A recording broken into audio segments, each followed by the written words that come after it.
बंगाल आसाम के चुनाव अब भाजपा के लिए लिटमस पेपर टेस्ट हो गए हैं। खास तौर पे जिस तरीके से कांग्रेस के पवन खेरा ने आसाम चुनाव से कुछ दिन पहले एक बहुत बड़ा भ्रष्टाचार का आरोप लगा दिया आसाम के मुख्यमंत्री हेमंत बिश्व शर्मा पर। 3-3 पासपोर्ट उनकी पत्नी के पास है, ये आरोप लगाए गए। 52,000 करोड़ रुपए के कंपनी का, और वो भी ऐसी कंपनी जो बाहर काम करती है इंडिया से। इंडिया के बाहर कई एसेट्स हैं, कई प्रॉपर्टीज है। इसका खुलासा पवन खेरा ने और आरोप लगाने का काम किया है। बंगाल चुनाव और असम चुनाव से पहले कम से कम असम में तो भाजपा बैकफुट पर आ ही गई है।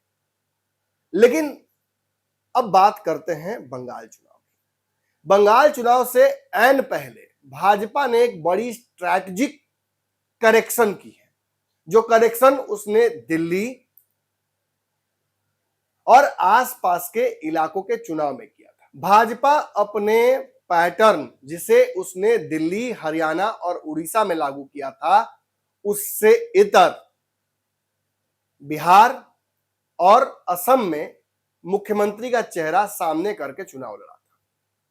पिछली बार तो असम में जीत हो गई थी, इस बार बिहार में भी नीतीश कुमार जदयू की तरफ से थे, जीत हो गई थी।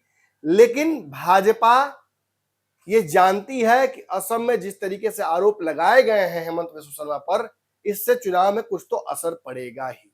हालांकि बता दें आपको, ये जब बोल रहे हैं तो ये भी बता दें कि हेमंत बिश्व शर्मा के प्रतिनिधि ने कहा है कि अब आरोप निराधार हैं, एआई और फोटोशॉप से बनाए गए हैं और मानहानि का, डिफेमेशन का केस पवन खेरा पर किया जा रहा है, कांग्रेस पर भी।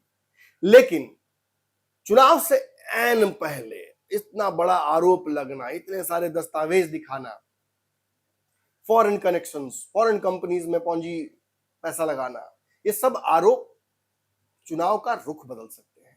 तो भाजपा ने करेक्शन किया है। भाजपा ने बंगाल चुनाव से ऐन पहले यह कह दिया है कि भाजपा बंगाल में किसी को मुख्यमंत्री का चेहरा बनाकर नहीं चलेगी। ये बिहार और असम के और खासतौर पर महाराष्ट्र के चुनाव से थोड़ा अलग है। हालांकि महाराष्ट्र चुनाव में भी एकनाथ शिंदे के मुख्यमंत्री थे, उन्हीं के नाम पर वो गई थी, और जब रिजल्ट अपने पास आए तो उसने अपने मुख्यमंत्री देवेंद्र फडणवीस को बना दिया।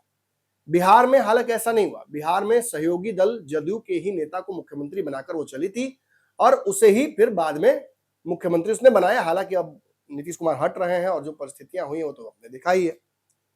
बिहार में भी भाजपा का अपना मुख्यमंत्री होगा और उस नाम पर भी वही संशय है।